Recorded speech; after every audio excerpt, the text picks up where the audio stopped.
महाभारत युद्ध के पश्चात अर्जुन को घमंड हो गया कि वो श्री कृष्ण का परम भक्त है।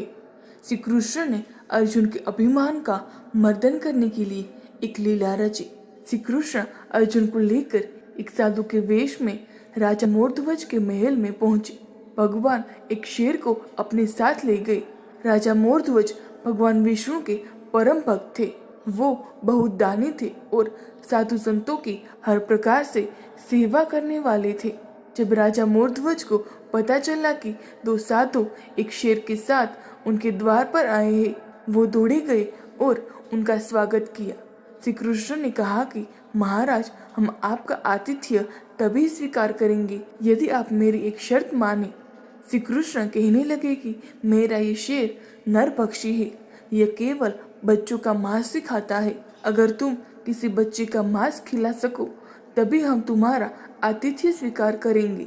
मोरध्वज ने कहा, आप अपने शेर को मेरे पुत्र का मांस खिला दो, लेकिन एक बार मैं अपनी रानी पद्मावती से पूछ लूं। रानी पद्मावती भी धर्म पर चलने वाली पतिव्रता नारी थी।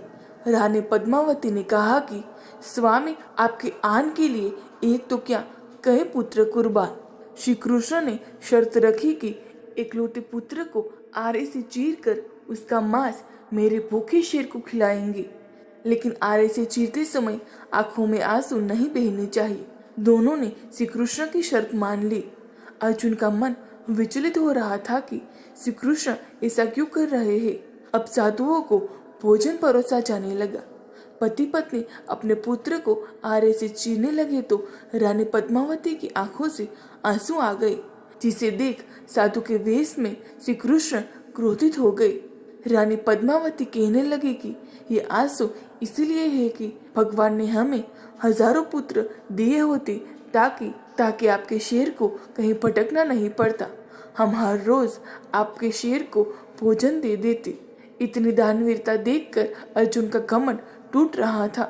श्री कृष्ण ने कहा कि तुम्हारे इस अलौकिक कार्य का पुण्य आपको जरूर मिलेगा, और रानी पद्मावती को पुत्र को आवाज लगाने के लिए कहा। रानी पद्मावती सोचने लगी कि अभी तो सिंहराज ने हमारे पुत्र का भक्षण किया है, लेकिन फिर भी साधु के आदेश पर उन्होंने अपने पुत्र को आवाज लगाई तो पुत्र मुस्कुराते हुए आ गया। राजा मोरध्वज साधु के चरणों में गिर पड़े और कहने लगे कि आप कौन हैं? आपने मेरी इतनी कठिन परीक्षा क्यों ली? अब अर्जुन समझ चुके थे कि श्री कृष्ण ने यह सारा प्रयोजन मेरे अभिमान को तोड़ने के लिए किया था। श्री कृष्ण अपने असली स्वरूप में आ गए। जब मोरध्वज को अपने चतुर्भुज रूप में दर्शन दिए।